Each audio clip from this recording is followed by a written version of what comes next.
हाँ बोलो सुप्रिया। शादी के 4 दिन नहीं हुए और आप अगले दिन ही चले गए। देखो सुप्रिया, मैंने पहले ही कहा था मेरा मार्केटिंग का जॉब है। हाँ पर खुश हो जाओ, है ना? मैं सीधे घर पे आ रहा हूँ 1 घंटे में। बाय।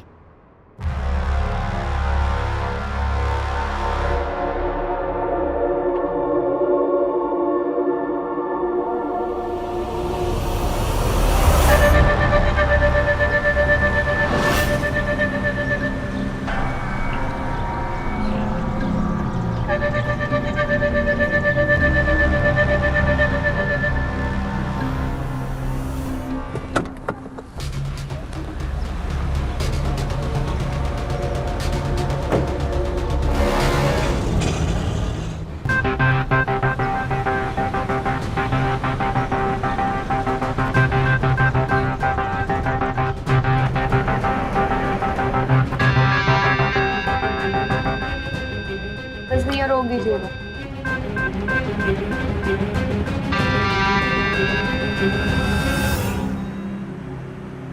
कितना हो भैया? 40 रुपए। क्या? 40 रुपए। 40 रुपए? जी। भैया मीटर है या रेस का घोड़ा? आपका मीटर खराब है भैया, 20 रुपए से ज्यादा नहीं होता है। मैडम जी मीटर उटर कुछ खराब नहीं है, मीटर एकदम सही है। पागल समझ के रखा है क्या मुझे? क्या पागल समझ रखा है? जितना पैसा हुआ ना, मेरा पैसा दो, नहीं मेरे साथ चलो पुलिस चौकी। हाँ? देख रही हैं आप लोग क्या कर रही है? देखो देखो आप। मेरा जितना मीटर है, मुझे पूरा पैसा चाहिए। ये लो 50 रुपए, 10 रुपए निकाल। ये लो। राम की कमाई हजम नहीं होगी तुझे। सब कुछ तुम्हें हजम हो जाएगा। जाओ। हाँ ठीक है, भाड़ में जाओ।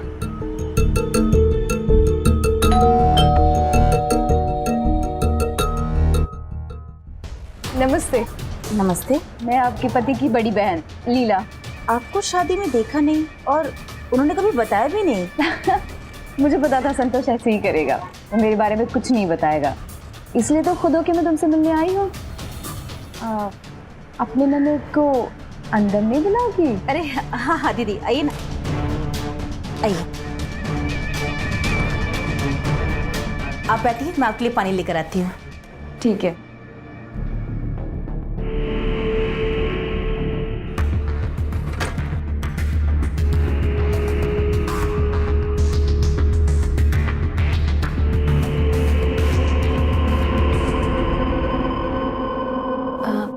दीदी आपका चेहरा उनसे बहुत मिलता है।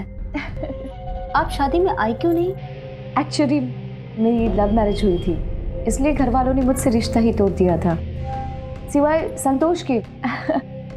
तो सोचा शादी का गिफ्ट तुम्हें देने आ जाओ, तो साथ साथ में मुलाकात भी हो जाएगी तुम्हारी। चलो अच्छा किया। पकड़ो 2 मिनट, ये लो तुम्हारा गिफ्ट। दीदी इसकी क्या जरूरत थी, मैं नहीं ले सकती। अरे बड़े होने के नाते मेरा हक बनता है ये। मैं उनसे पूछे बिना कुछ नहीं ले सकती, माफ कीजिएगा। तो फिर ठीक है, उसे फोन कर लो, पूछ लो। हाँ ये ठीक है, मैं उनको फोन करती हूँ। ठीक है।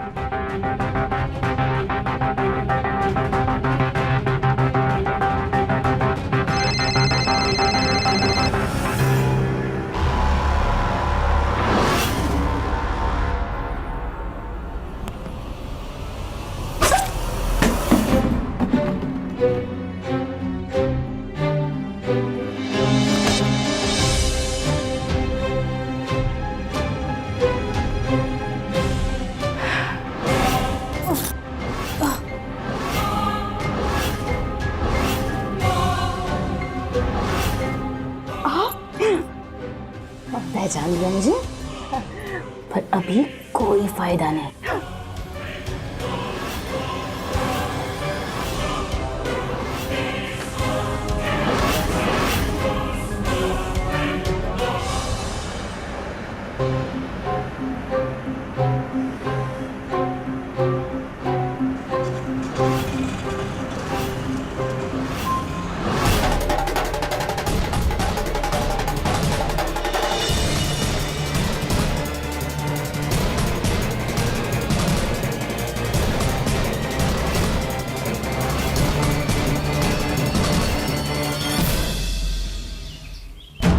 कमलेश, कमलेश ये सब करने की क्या जरूरत है? दुल्हन को मारने की क्या जरूरत है? हम दहेज के पैसे और गहने लेकर निकल सकते हैं ना। देख, ये सब करने से हम ज्यादा दिन तक पुलिस से नहीं बच सकते हैं। टेंशन नॉट माँ, पुलिस ने जांच कर ली है और पता है क्या मिला? क्या? सुप्रिया का मर्डर किसी औरत ने किया है और वो औरत सुप्रिया की जान पहचान की थी। आसपास के लोगों ने भी उसे देखा है और पति पे शक बिल्कुल भी नहीं। जब सुप्रिया का मर्डर हुआ तब उसका पति यानी कि मैं 50 किलोमीटर दूर था और मैंने जानबूझकर मोबाइल गाड़ी में ही छोड़ दिया था। चलो लड़के ढूंढो मेरे लिए। शादी करनी है या नहीं?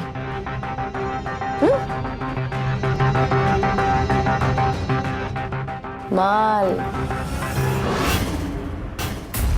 सुप्रिया की शादी को अभी कुछ ही वक्त गुजरा था कि उसके पति ने एक बेहद सोची समझी साजिश के तहत उसकी हत्या कर दी। और इस वारदात का सबसे सनसनीखेज पहलू यह है कि सबको चकमा देने के लिए यह शख्स एक लड़की की पोशाक में लड़की बनकर अपने घर में दाखिल हुआ और फिर खून करके फरार हो गया। क्या वजह है कि इस अपराध को अंजाम देने के लिए इसने इतनी पेचीदा और खतरनाक साजिश बुनी? और हो ना हो यह शख्स अपनी मां के साथ मिलकर किसी बड़ी साजिश का जाल बुन रहा है। कौन होगा इसका अगला शिकार? क्या है यह पूरा माजरा? आइए देखते हैं।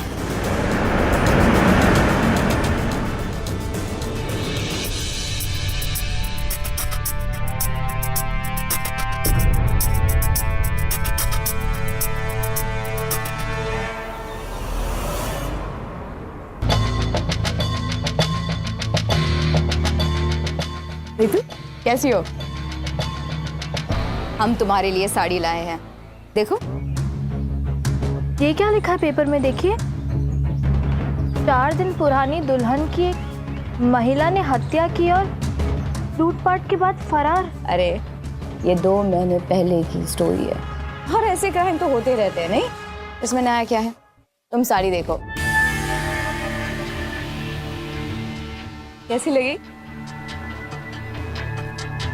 पर हम भी तो 6 दिन पुरानी दुल्हन है।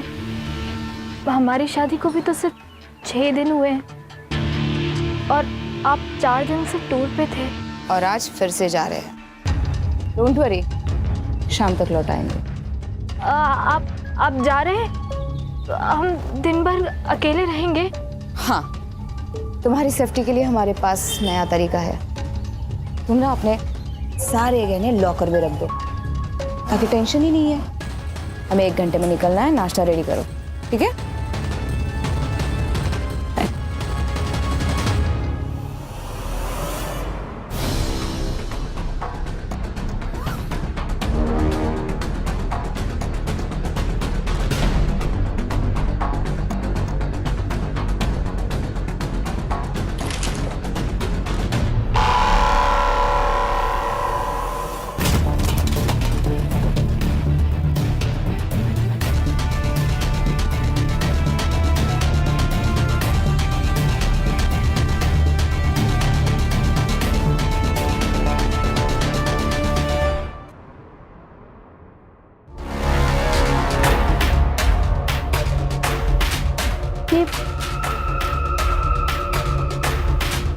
लड़कियों के मेकअप का सामान आपके बैग में? मेरा ये नहीं। हम भी ना लास्ट टाइम हम इंदौर गए थे कॉन्फ्रेंस के लिए। उस ऑफिस की लड़कियों ने कुछ सामान मंगवाए थे तो उनके लिए लेकर आ गए। जाओ खाने की तैयारी करो।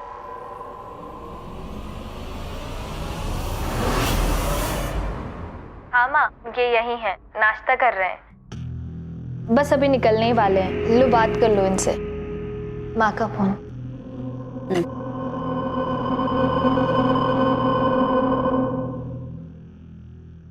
प्रणाम माँ जी।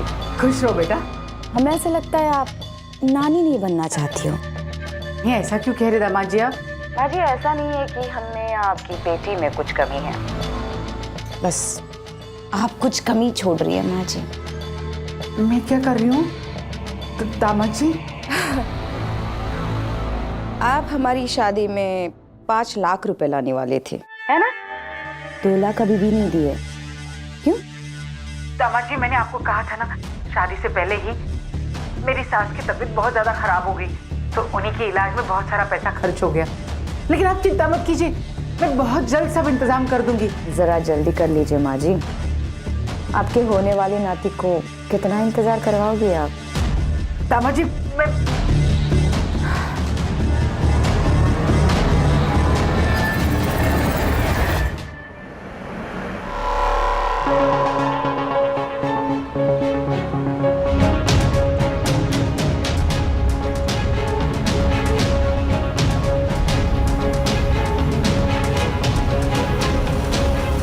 माँ, मुझे बहुत डर लग रहा है, कहीं 2 लाख के चक्कर में ये हमें छोड़ ना दे।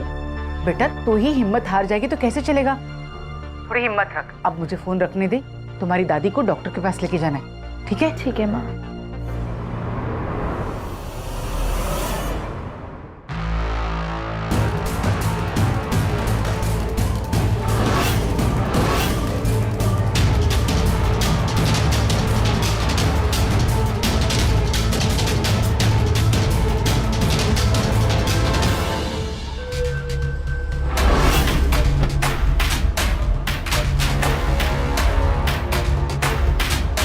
गुड मॉर्निंग कमलेश मैडम जी। अरे आइए, चाय तो पीते जाइए, अभी तो 5 मिनट बाकी है ड्यूटी शुरू होने में। अरे तुम्हें तो नौकरी करने के अलावा दूसरा कोई काम नहीं। तुम बच्चों के स्कूल जाओ, मैं बैंक में हूँ अभी। परेशान करके रखती है। एक्सक्यूज मी मैडम जी, मुझे 2 लाख रुपए की एफडी करानी है। Okay, 2 minute. ये फॉर्म फिलअप करवा दीजिए। मैडम एक पेन देंगी प्लीज? जी।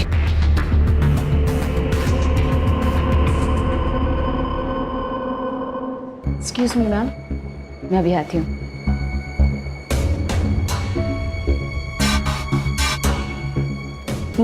अरे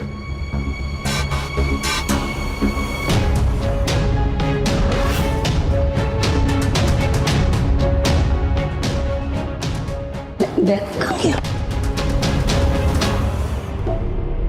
क्या हुआ मैडम जी?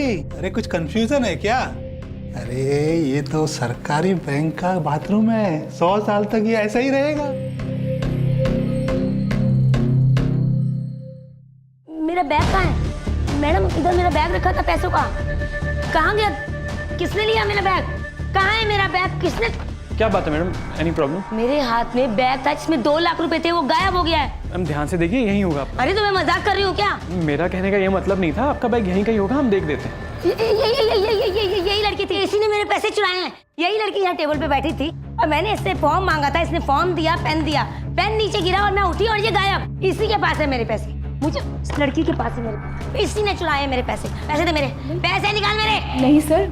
मैम प्लीज, चोरी साबित होने से पहले आप किसी पे इल्जाम नहीं लगा सकते। मुझे 100% श्योर है इसी के पास है पैसे। सर मैंने नहीं चुराया है सर। आपकी तसल्ली के लिए हम पहले इनकी तलाशी ले लेते हैं। अनीता, आप कमलेश की तलाशी लीजिए। अनीता नहीं लेगी इसकी तलाशी, मैं खुद लूंगी। मैम प्लीज, एक तो आपके कहने पे हम सबकी तलाशी करवा रहे हैं, आप थोड़ा पेशेंस रखिए, आपका बैग मिल जाएगा।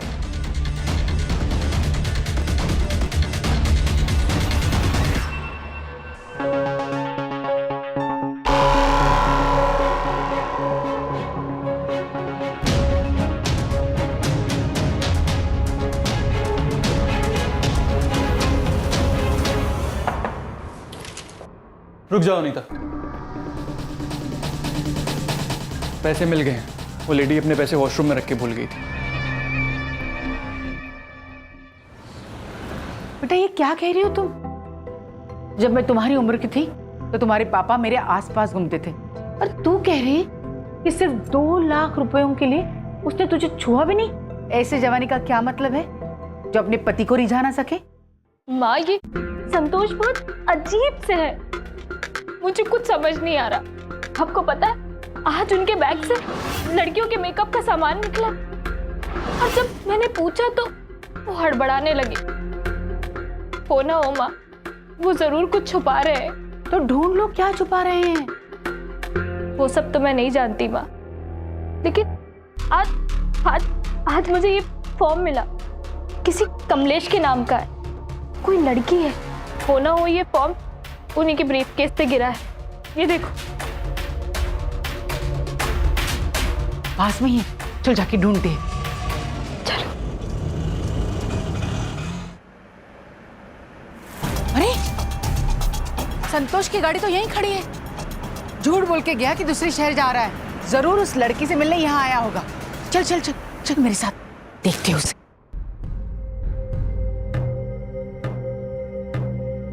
ये भी। How may I help you ma'am? वो कमलेश भदौरिया वो कहाँ है? वो लोन डिपार्टमेंट में मिलेंगे आपको। अच्छा,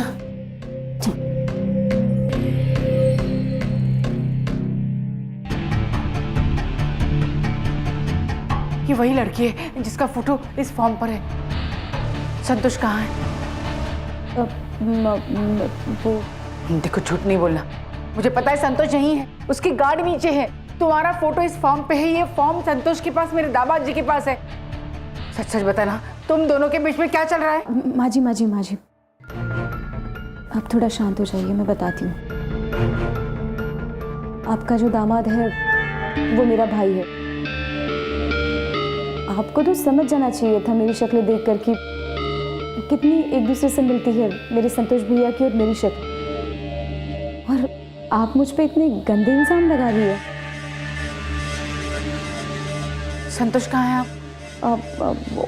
वो अभी बाहर गए हैं, वो उन्हीं की गाड़ी के पास मिलेंगे। अब जाइए जाइए।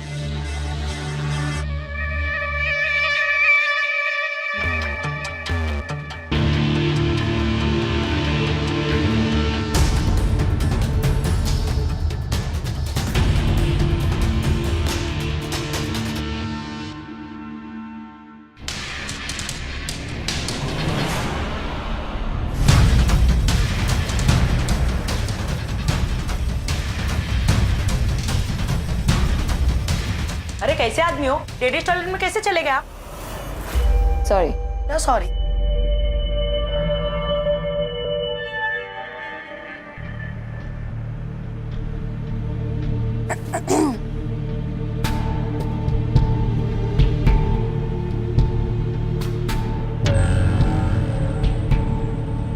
माँ जी, आप लोग यहाँ हैं? सब ठीक तो है ना? अभी कमलेश का फोन आया था मुझे कि आप लोग यहाँ आए हैं, मुझे पूछ रहे थे आप लोग। वो मेरा दिमाग ही घूम गया था, वो हड़बड़ाहट में यहाँ पे चली आई। वो क्या है ना, घर में इसे ये फॉर्म मिला, उस पे ये लड़की का फोटो था और एड्रेस देख के मैं वो उससे मिलने यहाँ आ गई, लेकिन यहाँ के पता चला कि वो तुम्हारी बहन है। हाँ, मार्केटिंग के साथ साथ मैं मेडिकल इंश्योरेंस भी करवाता हूँ, इसलिए यहाँ आया था। पर आपके होठों पे ये लाल लाल क्या लगा हुआ है? अब बीटरूट चुकंदर खा लिया था दोपहर में। हाँ, अब बस उसी का है और कुछ नहीं है।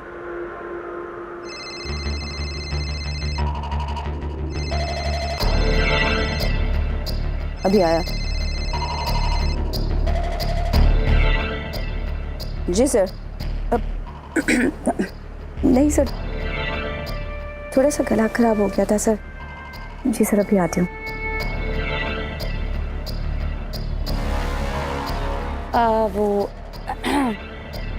वो भी मैनेजर साहब का फ़ोन आया था। कुछ और लोगों का इंश्योरेंस करवाना है तो मुझे निकलना होगा। हाँ बेटा, जाओ अपना काम करो, जाओ।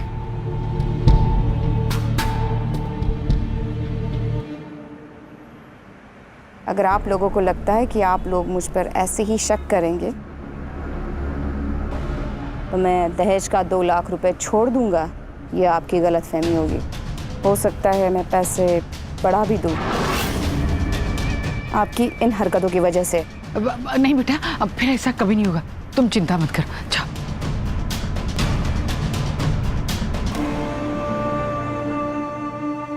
सब ठीक होगा। अरे ये लेडीज टॉयलेट है। Sorry sorry.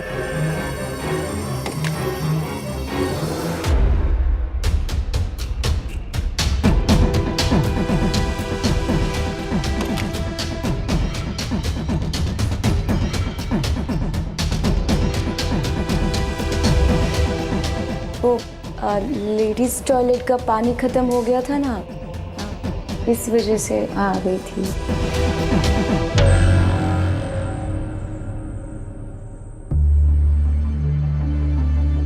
कमलेश, क्या बात है, तुम आजकल बहुत परेशान लग रही हो। नहीं सर, ऐसी कोई बात नहीं है। हमारे ड्यूटी आवर्स खत्म हो चुके हैं और हम ऑफिस के बाहर खड़े हैं, तो तुम मुझे सर की जगह योगेश बोल सकती हो। पता है, 6 महीने से हो तुम इस ऑफिस में और ज़्यादा लोगों से बात करते हुए मैंने तुम्हें देखा नहीं। कुछ लोग तो तुम्हें अकड़ू भी बोलते हैं, लेकिन मैं जानता हूँ तुम्हारी एक सॉफ्ट साइड है। और मैंने अपनी माँ से तुम्हारे बारे में बात की थी, वो तुमसे मिलना चाहती हैं। मुझे किस लिए? तुम नहीं जानती कि मेरी माँ तुमसे क्यों मिलना चाहती है? देखिए, अब जो भी कुछ सोच रहे हैं वो हो नहीं सकता। क्यों?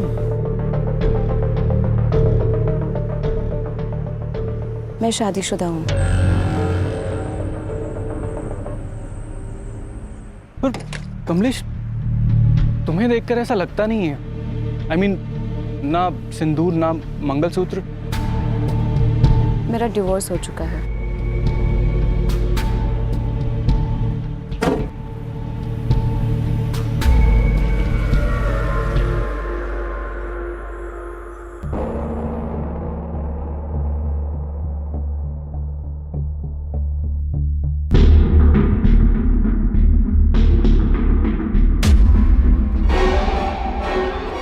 अच्छा, तो तुम्हारा ये प्लान है अपने रूप के जाल में फंसाकर तुम्हारी माँ को बाकी के पैसे देने ना पड़े, यही ना?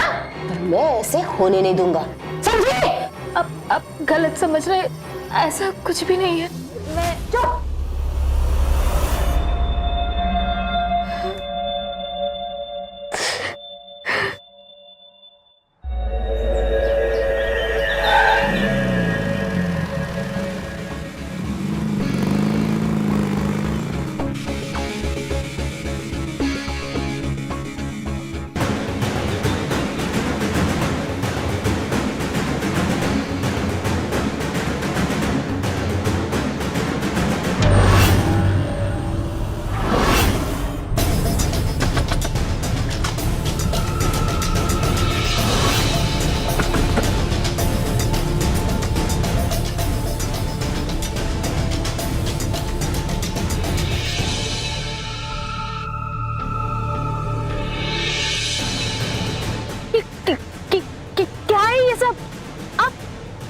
लड़की, मैं तो आपका पीछा कर रही थी ये सोच के कि कहीं सच में किसी लड़की के साथ आपको चक्कर तो नहीं है, पर ये सब ये क्यों कर रहे हैं आप?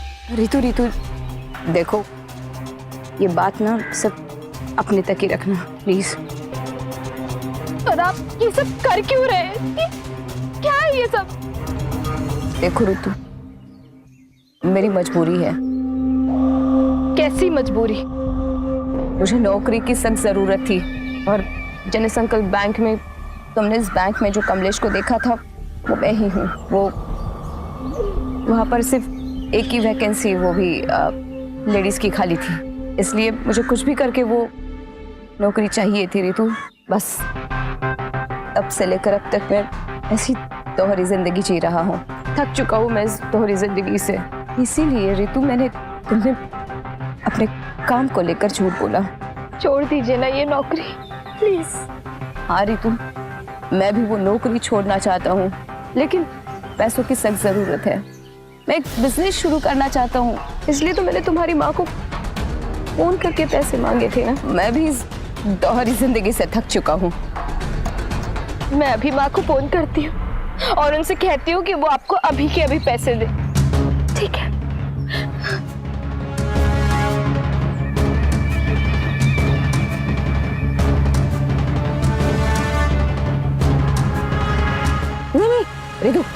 एक काम करते हैं, हम शांति से घर जाकर माँ से बात करते हैं, ठीक है?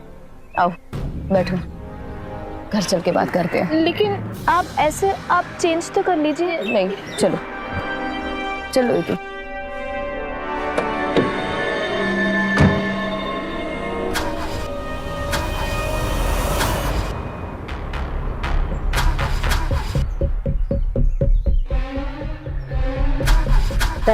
रितु, ये गाड़ी खराब हो गई है, मोटर से निकलते हैं, चलो। अब सुनिए, मैं स्कूटी लेकर आई हूँ, स्कूटी से चलते हैं।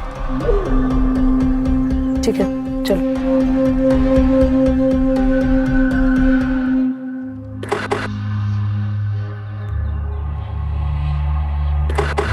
लगता है ये भी गाड़ी खराब हो गई है। आज का दिन ही खराब है। ये गाड़ी यही छोड़ते हैं, ऑटो से निकल जाते हैं हम लोग।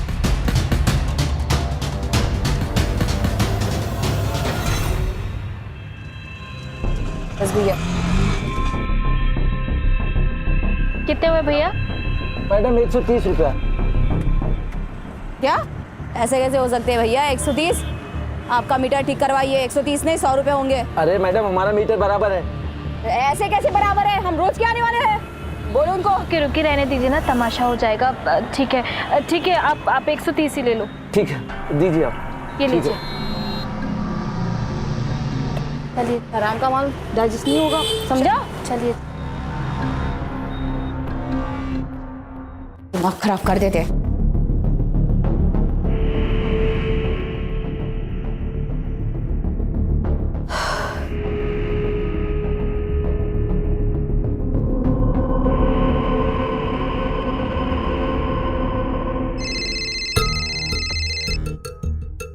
हेलो हेलो माँ। माँ, आप 2 लाख रुपए कब दे सकती हो? क्या हुआ तुझे अचानक? माँ, मुझे अब तुम पर गुस्सा आ रहा है। तुम्हें पता भी है संतोष कितने परेशान है, कितनी मजबूरियों में काम कर रहे हैं। हाँ बेटा, तो बताओ ना। आपको याद है माँ, उस दिन हम जन संकल्प फाइनेंस बैंक में गए थे, वहां में हमें कमलेश मिली थी। अगर उस कमलेश और संतोष के बारे में आप सुनेंगी ना, तो आप अभी के अभी पैसे दे देंगी। बेटा बताओ ना। माँ, वो कमलेश और संतोष, वो दोनों।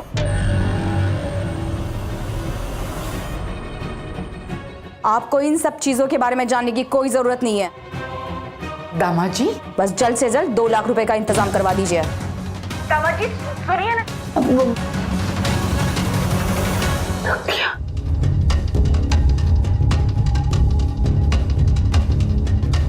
क्या बता रही थी माँ को? क्या बता रही थी माँ को? मैं तो बस माँ को ये बता रही थी कि आपको पैसों की कितनी जरूरत है। Shut up! ये मेरी दोहरी जिंदगी एक राज है, और ये राज राज ही रहना चाहिए, समझी? और ये राज तब तक की राज रहेगा जब तक कि कोई इसका राजदार ना हो। और तुम राजदार हो।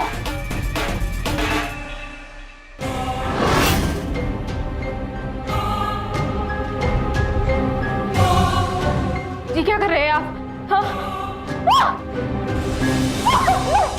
मैं किसी को नहीं बताऊंगी, मैं अपनी माँ को भी नहीं बताऊंगी। औरत सबसे राज छुपा सकती है, लेकिन अपनी माँ से नहीं।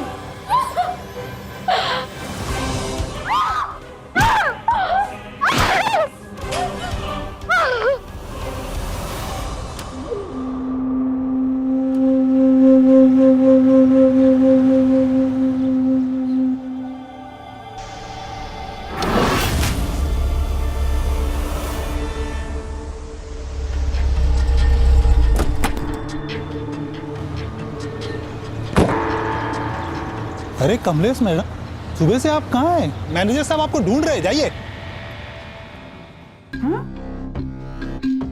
आ गई। आओ कमलेश, हम तुम्हारा इंतजार कर रहे थे। इनसे मिलिए। ये मेरी माँ ये कमलेश, मैं बात कर रहा था ना। नमस्ते। नमस्ते बेटा। बेटा, कई सालों से मैं कोशिश कर रही थी कि तुम जैसी बहू मेरे बेटे के लिए मैं पसंद कर लूं, और आज मैं बहुत खुश हूँ। मुझे तुम बहुत अच्छी लगी। मैं जानती हूँ कि तुम डिवोर्सी हो, तो क्या हुआ, इससे मुझे कोई फर्क नहीं पड़ता है। देखो बेटा, अगर कोई अपना नया जीवन जीना चाहता है तो उसमें गलत क्या है? योगेश बेटा,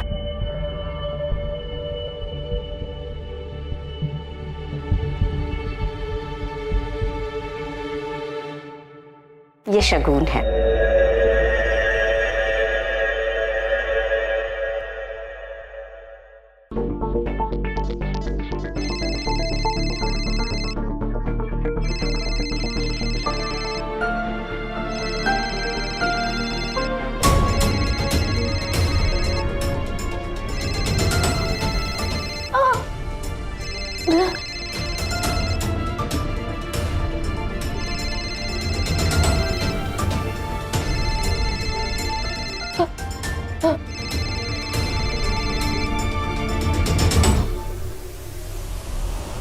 रितु बेटा,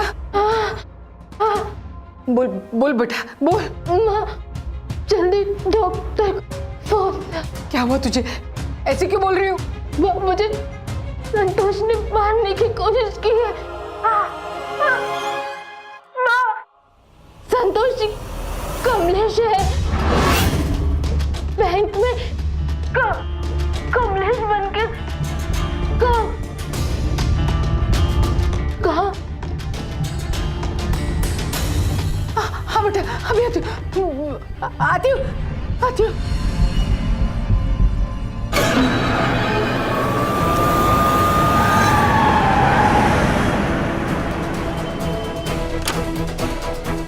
अरे बच्ची, डॉक्टर साहब देखो, ये मर चुकी है। मेरी बच्ची, कुछ नहीं हुआ सर, कुछ नहीं हुआ। मेरी बच्ची।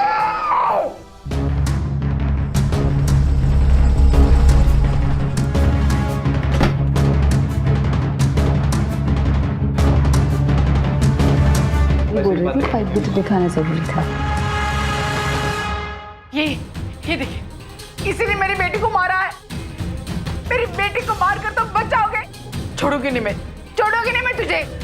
आप लोगों को यकीन नहीं हो रहा ना, ये औरत ने ये मर्द है मर्द, और इसी रात को छुपाने के लिए इसी मेरी बेटी को मार डाला। आपको यकीन नहीं आ रहा? मैं आपको बताती हूँ, ये देखिए। अरे आप लोग देखिए ना, हो क्या रहा है? छोड़िए नहीं। मैडम एक मिनट शांत हो जाइए आप। तुम ठीक हो? देखिए, इनको शक है कि इनकी बेटी के मर्डर में उसके पति संतोष का हाथ है, और इनका कहना है कि ये औरत नहीं मर्द है, इनका दामाद संतोष। क्या बात कर रहे हैं इंस्पेक्टर साहब आप? ये एक औरत है और ये एक सरकारी फाइनेंस का ऑफिस है। यहाँ पे हर किसी की ज्वाइनिंग से पहले डॉक्यूमेंट्स चाहिए होते हैं और उन डॉक्यूमेंट्स की वेरिफिकेशन होती है अच्छे से। डॉक्यूमेंट फर्जी भी तो हो सकते हैं। देखिए, अब इस सच को जानने का सिर्फ एक ही रास्ता है, इनकी मेडिकल जांच होगी।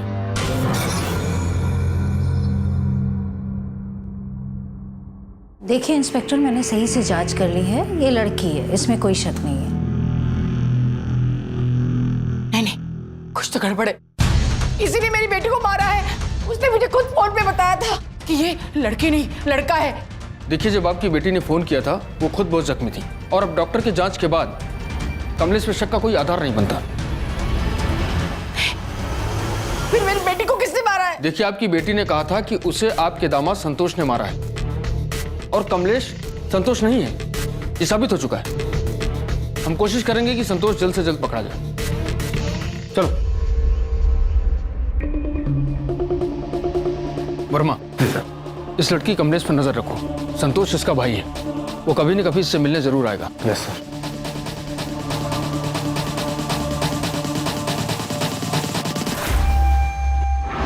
जिंदगी अगर एक किताब हो तो उसका सबसे खूबसूरत अध्याय होगा प्यार, और इसी प्यार की आस लिए आंखों में ढेरों सपने सजाए कोई लड़की शादी करती है। लेकिन कमलेश शादी के इस रिश्ते को कस्मों और वादों की डोरी से नहीं बांधती है, बल्कि झूठ, फरेब और साजिश का फंदा बनाकर इसका इस्तेमाल मासूम लड़कियों का शिकार करने के लिए करती है। इस राज से अब पर्दा उठ चुका है कि कमलेश दरअसल एक लड़की है, और वो ये सारा ढोंग सिर्फ दहेज के लिए करती है। सोचने वाली बात यह है कि हमारे समाज में दहेज के लोभ में लोग कैसे कैसे हथकंडे अपनाने लगे हैं। कमलेश बेखौफ होकर अपने इस अपराध को खेल की तरह अंजाम दे रही है। एक स्त्री होकर दूसरी स्त्रियों के साथ उसका यह सलूक वाकई हैरान कर देता है। क्या होगी उसकी अगली साजिश? जुर्म और दहशत का यह खेल आखिर किस मकाम पर जाकर खत्म होगा?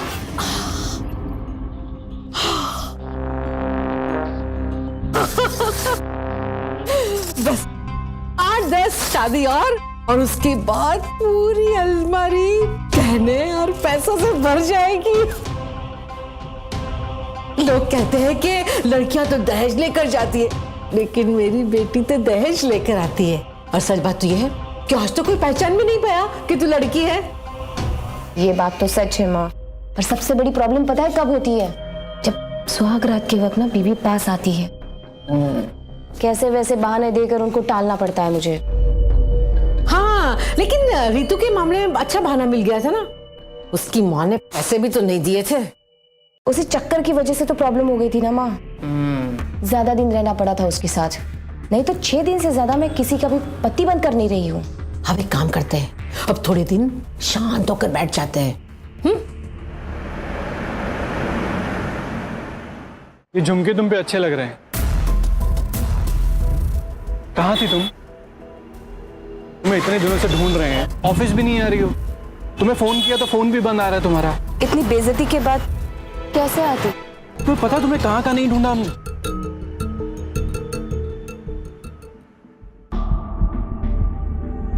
ये 8-10 लड़कियों की फोटो निकाल के रखी है मैंने, और इंक्वायरी भी कर ली है। इन सब के बाप आराम से 8-10 लाख का दहेज तो दे ही सकते हैं।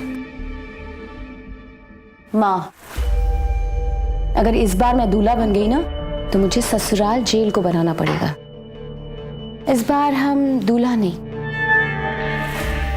हम दुल्हन बनेंगे। पगली, तो हमें दहेज देना पड़ेगा। नहीं माँ, दहेज नहीं देना पड़ेगा। चल क्या रहा है तेरे दिमाग में? माँ देखो, 5 पत्नियां मारने से अच्छा एक पति मर जाए।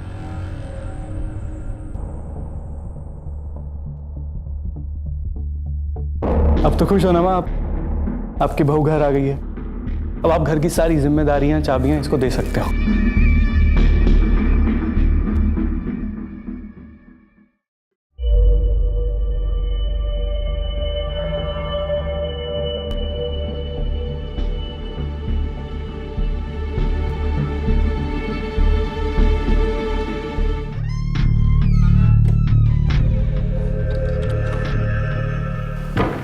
कौन? योगेश! चुप चुप योगेश! मैं पुलिस को फोन करता हूं। खबरदार, अगर पुलिस को फोन किया ना तो तेरी माँ को और तेरी बीवी को मार डालूंगा। नहीं। जा बेडरूम में जाकर देख ले तेरी बीवी है क्या। तेरी बीवी मेरे कब्जे में है। कमलेश,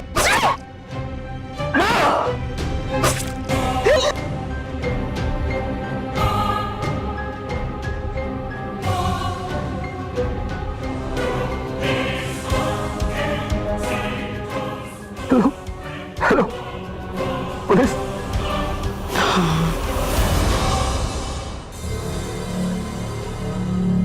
माँ, इसमें पूरे पैसे हैं और गहने हैं, आप घर पे संभाल कर ले जाइएगा। जाइए। लेकिन तो माँ मेरी चिंता मत करो, मेरा प्लान सही काम कर रहा है। बोलो वर्मा।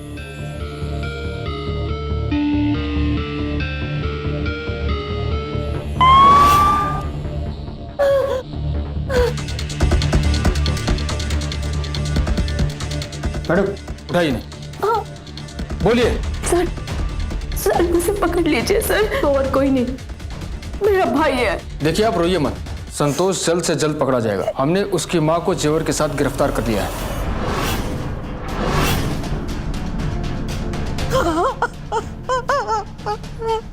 एक मिनट।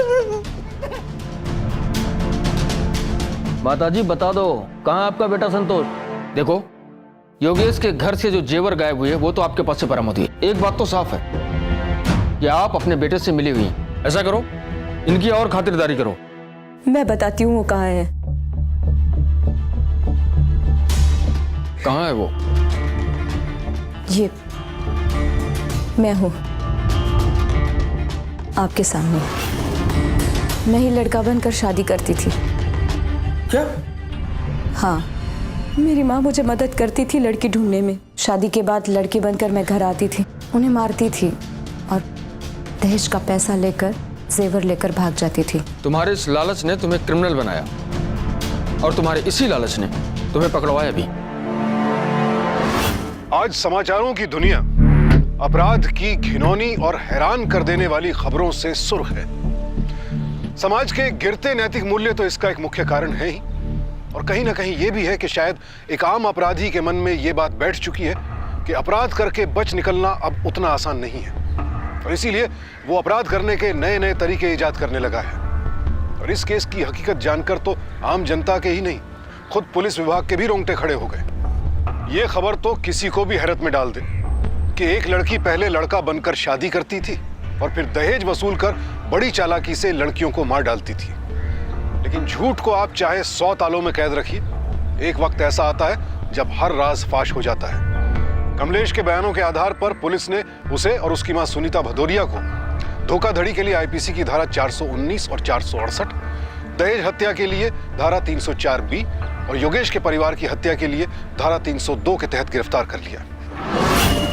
ये केस अपने आप में बेहद अजीबोगरीब है और इस बात पर भी रोशनी डालता है कि कमलेश जैसे बहरूपियों से आपका सामना कभी भी कहीं भी हो सकता है। लिहाजा संदेह की स्थिति में फौरन कानून की मदद लें ताकि खुद को किसी बड़े हादसे का शिकार होने से बचा सकें। सावधान इंडिया। तो सावधान।